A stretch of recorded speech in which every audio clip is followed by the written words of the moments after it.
नमस्कार दोस्तों, point of education YouTube channel में आपका स्वागत है। आज हम 10 तारीख का जो जीडी का जो आज से एग्ज़ाम स्टार्ट था उसका 20 क्वेश्चन जो जीडी में पूछ रहा था, लगभग 15 क्वेश्चन जो है इसमें पूछे हुए प्रश्न इसमें शामिल किए हैं जो आज पूछा गया है। ये में हमारा चैनल है पॉइंट ऑफ एजुकेशन, इसको सब्सक्राइब रखें।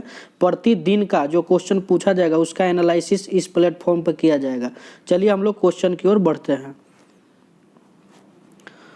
पहला क्वेश्चन पूछा गया था, कुचिपुड़ी नृत्य किस राज्य से संबंधित है। तो आपको बता दें कुचिपुड़ी नृत्य जो है वह आंध्र प्रदेश से संबंधित है, आंध्र प्रदेश से संबंधित है।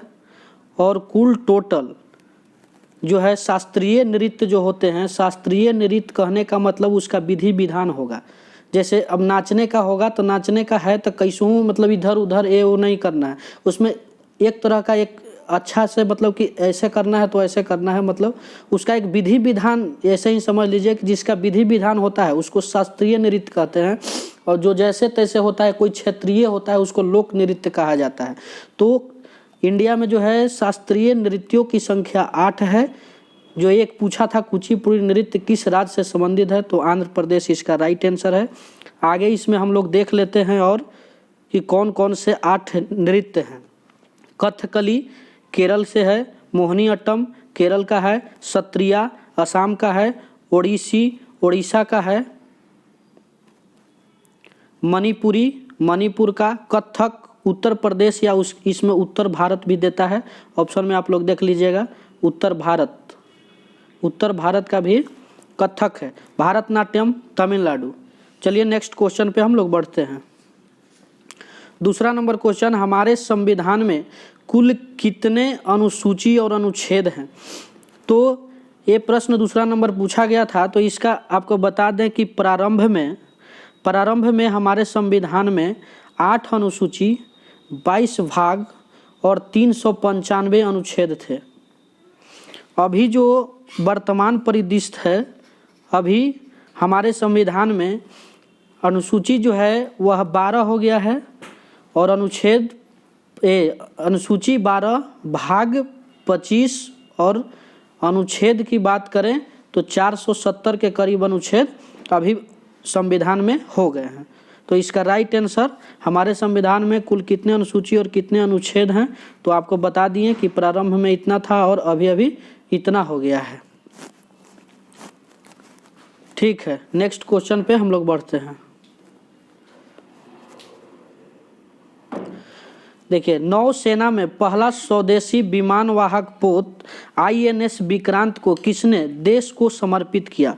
तो INS विक्रांत जो है वह विमान वाहक पोत जो है INS विक्रांत, वह नौसेना में शामिल किया गया है। तो यह नौसेना में शामिल किए हैं हमारे प्रधानमंत्री नरेंद्र मोदी, जो भारत के प्रधानमंत्री नरेंद्र मोदी हैं, इनके द्वारा नौसेना में शामिल किया गया, नरेंद्र मोदी के द्वारा।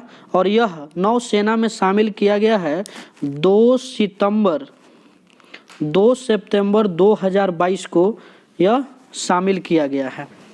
और यह कितना लागत से बना है, तो आप लोग याद रखिएगा 20,000 करोड़ की लागत से बना यह INS विक्रांत नौसेना को समर्पित किया गया।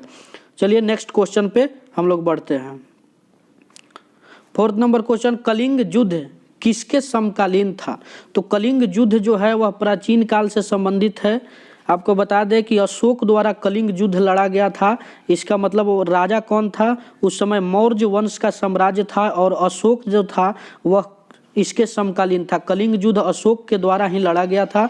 261 BC में लड़ा गया था यह युद्ध, 261 BC में लड़ा गया था।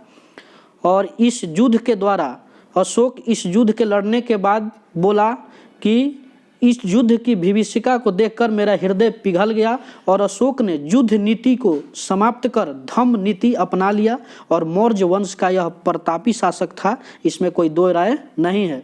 चलिए नेक्स्ट क्वेश्चन पे हम लोग बढ़ते हैं।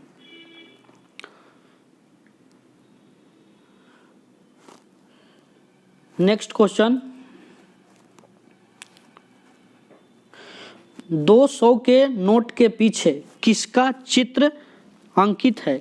तो 200 के नोट के पीछे यह क्वेश्चन पूछा गया था कि नोट के पीछे, तो नोट वाला सारा क्वेश्चन आप लोग ध्यान में रखिएगा। तो 200 के नोट के पीछे सांची स्तूप है, 200 के नोट के पीछे सांची स्तूप है, यानी सांची स्तूप का चित्र जो है अंकित किया गया है। आगे वाला नोट भी हम लोग देख लेते हैं कि 200 पूछा है तो आगे इस तरह के नोट का पूछ सकता है आपसे कि 10 पर, तो 10 पर कोणार्क टेम्पल, उड़ीसा का जो टेम्पल है, 10 रुपया पे कोणार्क का टेम्पल है, 20 रुपये पर एलोरा की गुफा है, 50 रुपये पर हम्पी का रथ है, 100 रुपये पर रानी का वाव है, 500 पर रेड फोर्ट लाल किला है। आगे देख लेते हैं। और एक 2000 पे मंगलयान मिशन का इसमें चित्र है, तो 2000 पे मंगलयान है। तो इस क्वेश्चन का राइट आंसर हो गया है कि 200 पर किस चीज़ का चित्र था, तो सांची स्तूप था। चलिए नेक्स्ट क्वेश्चन पे हम लोग बढ़ते हैं। अगला क्वेश्चन पूछा गया था कि उत्तराखंड का ब्रांड एम्बेसडर कौन है। तो उत्तराखंड का जो है, उत्तराखंड सरकार जो है वह ऋषभ पंत को अपने राज्य का ब्रांड एम्बेसडर चुना है। तो ऋषभ पंत उत्तराखंड के अभी वर्तमान में ब्रांड एम्बेसडर हैं और इनका हाल ही में एक्सीडेंट भी हो गया है। चलिए नेक्स्ट क्वेश्चन पे हम लोग बढ़ते हैं। 7 नंबर क्वेश्चन के राष्ट्रपति के द्वारा राष्ट्रीय आपातकाल के दौरान कौन सा अनुच्छेद निलंबित नहीं किया जाता है। तो राष्ट्रपति जो है वह अनुच्छेद 352 के तहत देश में राष्ट्रीय आपातकाल की घोषणा करता है, जिसमें सारे अनुच्छेद निलंबित हो जाते हैं, लेकिन 2 ऐसे अनुच्छेद हैं जो निलंबित नहीं होते, अनुच्छेद 20 और अनुच्छेद 21। अनुच्छेद जो 20 में है, अनुच्छेद 20 में है कि अपराधों के दोष सिद्धि के प्रति अपने आप को संरक्षित करना, संरक्षण करता है, ये अनुच्छेद 20 में है। और अनुच्छेद 21 में प्राण एवं दैहिक स्वतंत्रता की बात की गई है। और एक अनुच्छेद 21 का ए जो है, 21 का ए जो बाद में जोड़ा गया था, यह शिक्षा से संबंधित है। चलिए नेक्स्ट क्वेश्चन पे हम लोग बढ़ते हैं। एक क्वेश्चन पूछा गया था। 8 नंबर देखिए, भारत में प्रथम नियमित जनगणना की शुरुआत कब हुई थी। तो आपको बता दें कि जो सबसे पहले जो जनगणना हुआ था ना, सबसे पहला जनगणना वह लॉर्ड मेयो के काल में हुआ था, लॉर्ड मेयो द्वारा करवाया गया था। लॉर्ड मेयो के काल में सबसे पहला जनगणना 1872 में हुआ था। तो क्वेश्चन में पूछ रहा है कि प्रथम नियमित जनगणना, तो प्रथम जो नियमित जनगणना है, तो नियमित जनगणना की बात जो है यह रिपन के काल में हुआ है। और नियमित जनगणना जो है वह रिपन के काल में 1872 में हुआ है। तो नियमित जनगणना की शुरुआत कब हुई है? 1872 में नहीं, सॉरी, 1872 में जो है वह सबसे पहला जनगणना हुआ था। और रिपन में जो नियमित जनगणना है वह 1882 में हुआ है। चलिए नेक्स्ट क्वेश्चन पे हम लोग बढ़ते हैं। 9वां नंबर क्वेश्चन के कालीचरण पटनायक किस शास्त्रीय नृत्य से संबंधित है। तो शास्त्रीय नृत्य आपको पहले भी अभी इस वीडियो में बताए हैं कि 8 शास्त्रीय नृत्य से क्वेश्चन हर एक शिफ्ट में देखने को मिलेगा, इसलिए शास्त्रीय नृत्य 8 याद रखिएगा। कथक हो गया, मोहिनीअट्टम हो गया, भारतनाट्यम हो गया, ओडिसी हो गया। इस तरह से जैसे 8 जो शास्त्रीय नृत्य हम अभी ऊपर में बताए हैं, उस पूरा याद रखिएगा। और उनसे संबंधित नाम भी पूछा है कि कालीचरण पटनायक किस शास्त्रीय नृत्य से संबंधित है। तो यह ओडिसी से संबंधित है। ओडिसी जो शास्त्रीय नृत्य है इससे संबंधित है कालीचरण पटनायक। नेक्स्ट क्वेश्चन पे हम लोग बढ़ते हैं। 10 नंबर क्वेश्चन है कि काला घोड़ा कला महोत्सव कहाँ आयोजित होता है। तो काला घोड़ा कला महोत्सव जो है वह 1999 से जो है यह चलते आ रहा है। और 1999 से ही काला घोड़ा कला महोत्सव वह मुंबई में आयोजित होता है, मुंबई में आयोजित होता है। नेक्स्ट क्वेश्चन पे इसमें 1-2 और हम आपको बता दें जो अगले शिफ्ट में पूछा जा सकता है कि हरेली जो है वह कहाँ का जैसे महोत्सव है। तो हरेली में ली में देखिए इस तरह का है। हरेली जो है वह छत्तीसगढ़ का है, छत्तीसगढ़ का हरेली है। और अगर हरेला पूछेगा तो हरेला जो है वह उत्तराखंड का महोत्सव है। तो आप याद रखिएगा, नेक्स्ट क्वेश्चन में पूछा जा सकता है। चलिए नेक्स्ट क्वेश्चन पे हम लोग बढ़ते हैं। 11 नंबर क्वेश्चन कि राष्ट्रपति चुनाव में कौन भाग लेता है। तो राष्ट्रपति सबसे पहले तो क्या है कि राष्ट्रपति जो है हमारे संविधान में किस अनुच्छेद में है?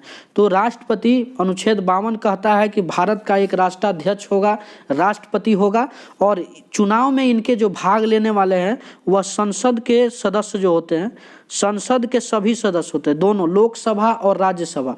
संसद में जो है लोकसभा और राज्यसभा इनके सदस्य होते हैं, और विधानसभा के निर्वाचित राज्य सभी राज्यों के विधानसभा के निर्वाचित सदस्य होते हैं इसमें।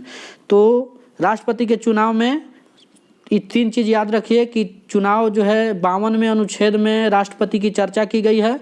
इसके चुनाव में संसद के लोकसभा एवं राज्यसभा दोनों के सदस्य भाग लेते हैं, राज्यों के विधानसभा के निर्वाचित सदस्य भाग लेते हैं। चलिए नेक्स्ट क्वेश्चन पे हम लोग बढ़ते हैं। 12वां नंबर क्वेश्चन कि इंग्लिश चैनल को पार करने वाली प्रथम भारतीय महिला कौन थी? तो इंग्लिश चैनल को पार करने वाली प्रथम भारतीय महिला आरती साहा थी जो इंग्लिश चैनल को पार की। यह भारतीय महिला, यह एशिया की भी प्रथम महिला है। कि एशिया के अगर क्वेश्चन में नेक्स्ट शिफ्ट में पूछा जा सकता है कि आरती साहा जो है वह एशिया का कौन सा ऐसा जो है महिला जो इंग्लिश चैनल को पार करने वाली प्रथम महिला बनी है, तो उसका भी आंसर जो है वह आरती साहा ही होगा। अब इनको आरती साहा को पद्म श्री दिया गया है। आरती साहा को पद्म श्री 1960 में दिया गया है। ये भी आपको से पूछ सकता है 1960 में। चलिए नेक्स्ट क्वेश्चन पे हम लोग बढ़ते हैं। 13 नंबर क्वेश्चन कि भारत के मध्य से गुजरने वाला अक्षांश है। तो आपको बता दें कि जो इंडिया है, इंडिया के बीचों बीच कर्क रेखा 23.5 डिग्री जो है 23.5 डिग्री नॉर्थ अक्षांश गुजरता है, यानी 23.5 डिग्री जो इसी को कर्क रेखा भी कहते हैं। कर्क रेखा तो इसका आंसर हो जाएगा कि भारत के मध्य से गुजरने वाला अक्षांश तो 23.5 डिग्री नॉर्थ अक्षांश जिसको कर्क रेखा भी कहते हैं। अब ये भी अगले शिफ्ट में पूछ सकता है कि कर्क रेखा किन किन राज्यों से गुजरता है। तो आप लोग याद रखिएगा, कर्क रेखा गुजरात से, राजस्थान से, मध्य प्रदेश से, छत्तीसगढ़ से, पश्चिम बंगाल से, झारखंड से, त्रिपुरा से और मिजोरम से, ये 8 राज्यों से जो है वह कर्क रेखा गुजरता है। चलिए नेक्स्ट क्वेश्चन पे हम लोग बढ़ते हैं। पीला ग्रह किस ग्रह को कहा जाता है? तो ग्रह से क्वेश्चन आया है कि पीला ग्रह किस ग्रह को कहते हैं? तो शुक्र को पीला ग्रह कहा जाता है। आपसे पूछ सकता है कि पृथ्वी को क्या कहते हैं? तो पृथ्वी को नीला ग्रह कहा जाता है। फिर आपसे पूछ सकता है लाल ग्रह किसे कहते हैं? तो मंगल को लाल ग्रह कहा जाता है। इसलिए कलर याद रखिएगा, हरा ग्रह, तो हरा ग्रह अरुण को हरा ग्रह कहा जाता है। तो ये सभी क्वेश्चन आपसे पूछ सकता है। कलर से एक क्वेश्चन आप लोग देख लीजिएगा जो हम अभी बता भी दिए। चलिए नेक्स्ट क्वेश्चन पे हम लोग बढ़ते हैं। विजय हजारे ट्रॉफी विजेता टीम 2021-22 कौन है? तो 2021-22 में जो विजय हजारे ट्रॉफी हुआ इसका विजेता जो है वह हिमाचल प्रदेश है। यह क्वेश्चन पूछा था कि विजय हजारे ट्रॉफी के 2021-22 के विजेता कौन है? हिमाचल प्रदेश। और इसमें उप विजेता, तो उप विजेता अगर पूछे तो उप विजेता इसका तमिलनाडु है। तमिलनाडु इसका उप विजेता है। तो ये 15 क्वेश्चन जो हम लोग लेकर के आए थे। अगले जो शिफ्ट होंगे एसएससी जीडी का जितने भी एग्जाम का शिफ्ट होगा उसको हर एक शिफ्ट का क्वेश्चन जो एग्जाम में पूछा जा रहा है हर एक शिफ्ट का क्वेश्चन इसी प्लेटफॉर्म पे डाल दिया जाएगा। आपको डिस्कशन के साथ में हर एक शिफ्ट का क्वेश्चन चलते रहेगा। इसमें देखिए उप विजेता अभी हम आपको बताएं कि उप विजेता तमिलनाडु है विजय हजारे ट्रॉफी का। क्वेश्चन समाप्त हो गया। 15 क्वेश्चन का सीरीज था जिसमें जो क्वेश्चन पूछे जा रहे हैं एग्जाम में वही सारे क्वेश्चन उठा करके लाए गए हैं यहाँ पे। और आगे भी इसी तरह का एसएससी जीडी का डिस्कशन के साथ जो भी एग्जाम में पूछा जाएगा क्वेश्चन आता रहेगा। चैनल को सब्सक्राइब रखें जिससे आप जल्दी से जल्दी जुड़ करके सारे क्वेश्चन का डिस्कशन देख सके। थैंक यू दोस्तों। वीडियो अच्छा लगे तो point of education YouTube channel को लाइक शेयर एंड सब्सक्राइब से नवाजें। Thank you.